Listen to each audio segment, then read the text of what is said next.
finished all the phylums under non-chordates, and today we are discussing chordate. Okay, and the classification and the features we already discussed. Chordate features, 4 features are there: presence of notochord, nerve cord, postanal part and gill slits. And then their classification, that is cephalochordata, urochordata and vertebrata.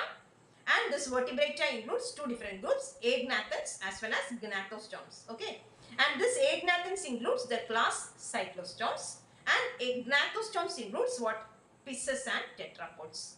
So in this video we are discussing 2 different things. One is cyclostomes and the other one is pisces. Okay, so cyclostomes, their body is elongated and they live as ectoparasite on other fishes, and then 6 to 15 pairs of gill slits.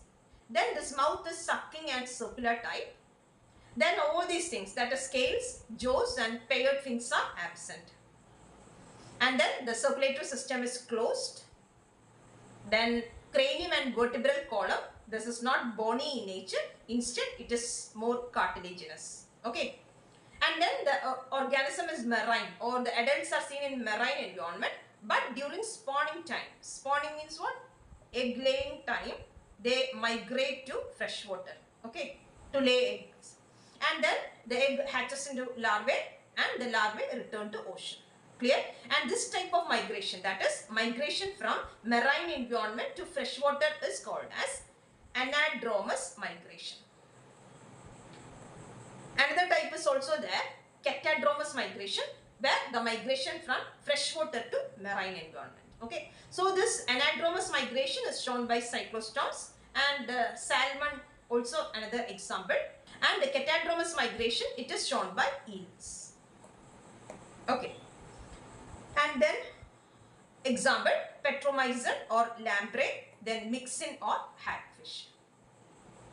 And then gnathostomes, that is the pisces. 2 groups are there: cartilaginous fishes where endoskeleton is cartilage, they called as chondrichthyes, and bony fishes where endoskeleton is bony, that is osteichthyes. So let us compare the features. Cartilaginous fishes, endoskeleton is cartilaginous, and osteichthyes, it is bony. And then mouth is ventral in position, while bony fishes mouth is terminal. And then gills 5 to 7 pairs, here 4 pairs. And then see, these gills are covered by the structure called operculum. So operculum is present in osteichthyes, while operculum is absent in chondrichthyes. And then the type of scale in chondrichthyes, placoid, while osteichthyes, cycloid or ctenoid scale. And then air bladder is present in osteichthyes, while air bladder is absent in what? Chondrichthyes.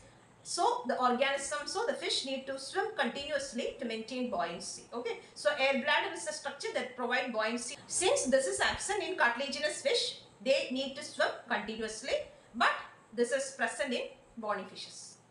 And then in males, claspers are present between pelvic fins. What are claspers? They are the structures used to transfer sperms into female body during copulation. Okay, and this is the structure which facilitate internal fertilization. So chondrichthyes, their fertilization is internal and they carry what? Claspers. But these claspers are absent in osteichthyes, and as a result fertilization is what? External. Clear?